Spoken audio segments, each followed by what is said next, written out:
Bismillahirrahmanirrahim. Assalamualaikum warahmatullahi wabarakatuh. Selamat sore rekan-rekan, sahabat-sahabat wartawan.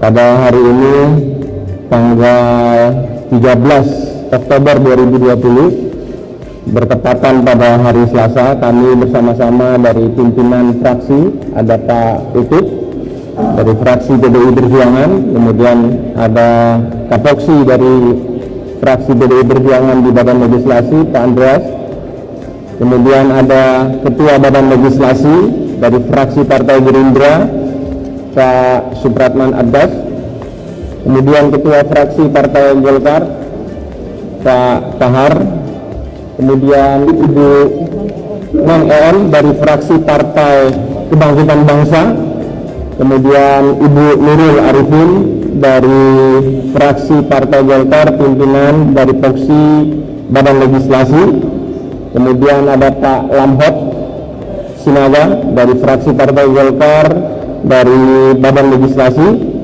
kemudian ada Pak John Kennedy Aziz dari fraksi Partai Golkar dari Badan Legislasi, dan Pak Sekjen Pak Indra, dan ada Ibu Maya juga di sini, dan beserta jajaran kesekjenan, dan saya sendiri Haji Samsudin, dan Pak Rahmat Gobel yang mengikuti secara virtual pada siang hari ini. Pertama-tama, saya tadi sudah diskusi di internal pimpinan Dewan Perwakilan Rakyat Republik Indonesia. Salam dari Ibu Puan Maharani kepada seluruh sahabat-sahabat wartawan dan masyarakat Indonesia, dan dari Pak Muhaimin Iskandar dan Pak Dasko berkenaan agenda kita pada sore hari ini untuk meluruskan hal-hal yang berkembang di media massa beberapa hari yang lalu. Kami sengaja pada hari ini berembuk dengan pimpinan Dewan Perwakilan Rakyat Republik Indonesia dan pimpinan Badan Legislasi dan pimpinan-pimpinan fraksi untuk menyampaikan guna meluruskan berita-berita yang simpang siur di masyarakat terhadap proses yang berkembang, dalam hal ini Undang-Undang Cipta Kerja. Seperti kita ketahui, Undang-Undang Cipta Kerja telah dibawa ke tingkat 2, dalam hal ini paripurna, yang mana tanggal 5 Oktober 2020. Yang mana proses di tingkat 2 ini tentu melalui proses di tingkat 1, yang dalam hal ini di Badan Legislasi langsung dipimpin oleh Pak Supratman dari fraksi Partai Gerindra sebagai Ketua Badan Legislasi yang bertanggung jawab terhadap mekanisme, struktur dan pembahasan, transparansi pembahasan di tingkat 1, baik dari tingkat rapat kerja, kemudian masuk ke dalam panja, panitia kerja, kemudian masuk ke dalam tinus, kemudian masuk ke dalam tim sinkronisasi di tingkat Badan Legislasi. Bahwa proses dilakukan ini, rapat kerja dari 9 fraksi memasukkan yang namanya daftar inventarisasi masalah. 9 fraksi menyatakan dan berpendapat di dalam rapat-rapat kerja maupun di dalam rapat-rapat panitia kerja, rapat tinus dan rapat tim sinkronisasi. Sehingga 9 fraksi dalam pembahasan dari rapat kerja sampai dengan di rapat tingkat 1 sepakat, seperti yang sudah beredar dalam pemberitaan.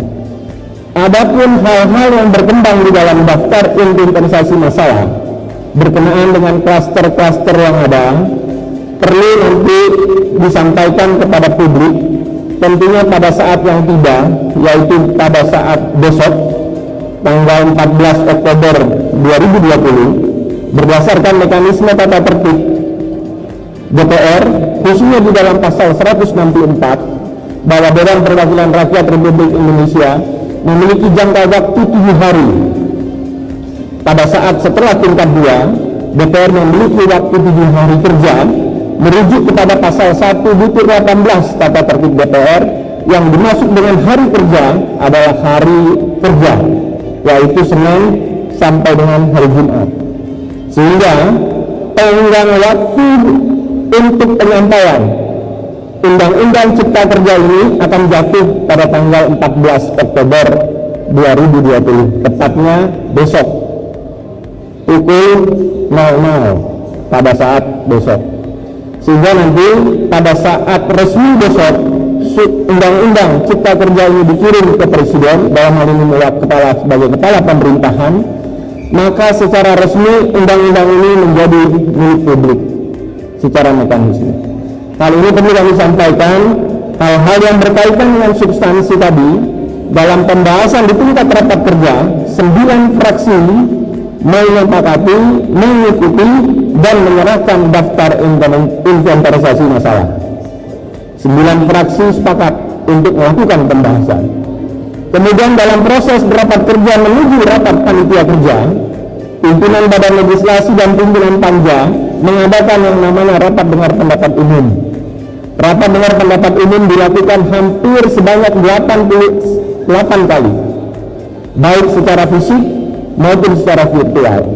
Pertemuan-pertemuan dengan tokoh masyarakat, pertemuan dengan tokoh buruh, pertemuan dengan tokoh pendidikan, tokoh masyarakat, tokoh kaum pengusaha, kaum buruh, kaum masyarakat dilakukan sampai dengan 89 kali pertemuan dilakukan.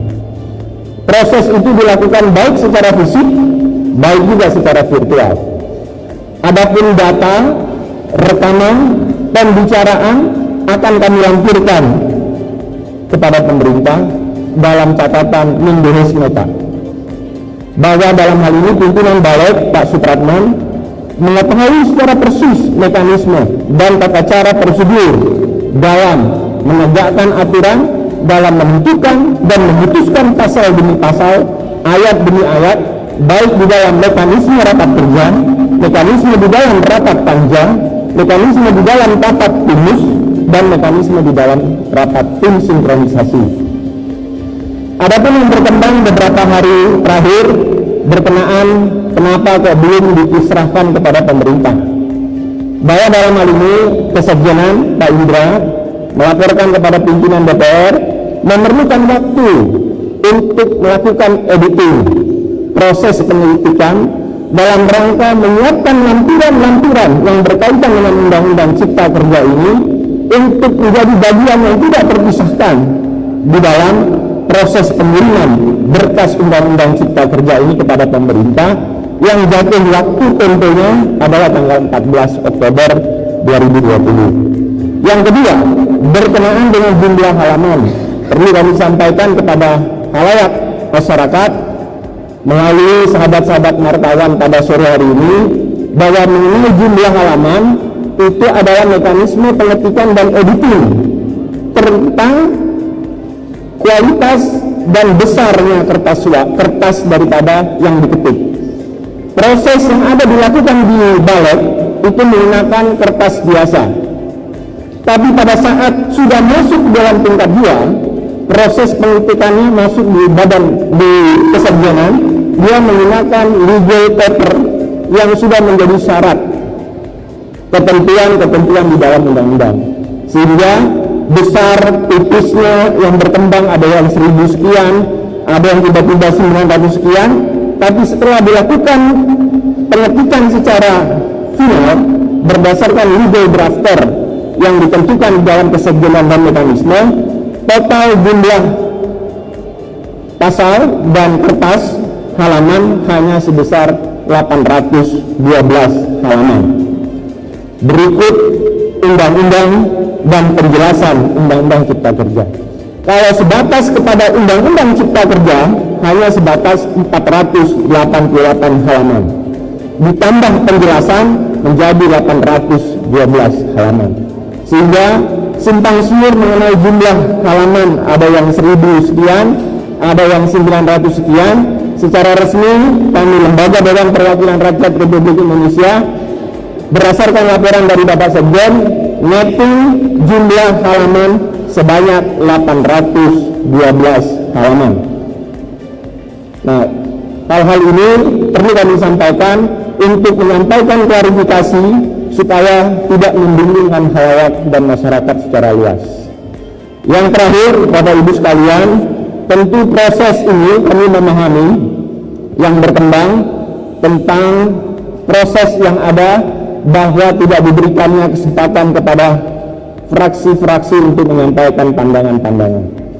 Perlu kami sampaikan dan melakukan klarifikasi bahwa yang namanya mic di dalam paripurna itu secara otomatis mic di dalam ruang paripurna itu akan mati di dalam waktu 5 menit. Kenapa? Karena itu sudah diatur dalam tata tertib DPR.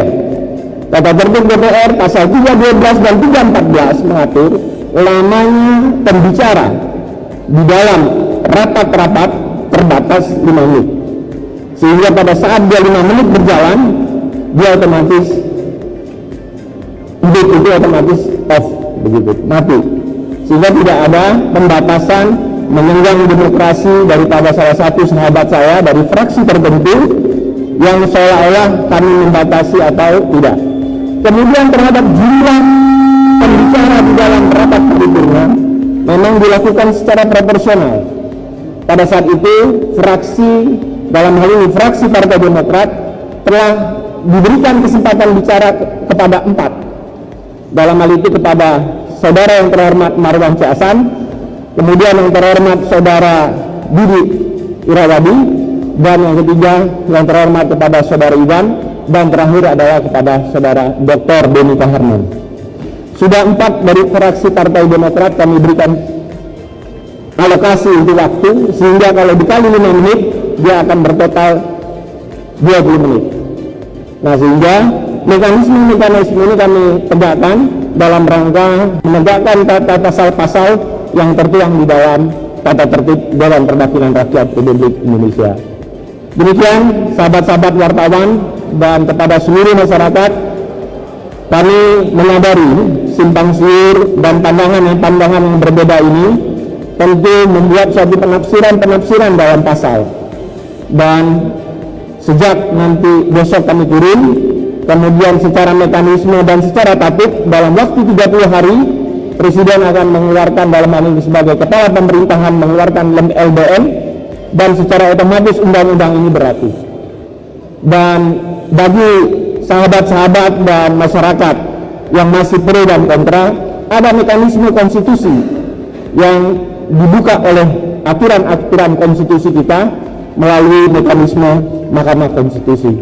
Hal-hal ini kami sangat hargai perbedaan-perbedaan untuk bisa dilakukan ke Mahkamah Konstitusi. Adapun hal-hal yang telah terjadi beberapa hari belakangan, saya atas nama pribadi, tentunya juga 9 partai dan lembaga Dewan Perwakilan Rakyat Republik Indonesia, mohon maaf apabila ada hal-hal yang kurang sependapat, tapi percayakanlah kepada kami bahwa saya berkomitmen untuk bangsa dan negara, menegakkan aturan secara proporsional dan menegakkan itu untuk saya pertanggungjawabkan di hadapan Allah Subhanahu wa Ta'ala. Sehingga tidak ada interest kepentingan pribadi atau kepentingan kelompok dalam kami pimpinan DPR, pimpinan fraksi, dan pimpinan alat kelengkapan dalam hal ini badan legislasi memanfaatkan kondisi-kondisi tertentu untuk hal-hal tertentu yang menguntungkan para pihak tertentu. Sehingga kami ucapkan terima kasih. Mudah-mudahan Indonesia di bawah kepemimpinan Bapak Presiden Joko Widodo dan Kiai Haji Ma'ruf dapat maju, dan undang-undang ini tentunya bermanfaat bagi kita semua. Billahi taufiq wal hidayah. Syukur binafsi bi kata Allah. Wassalamualaikum warahmatullahi wabarakatuh.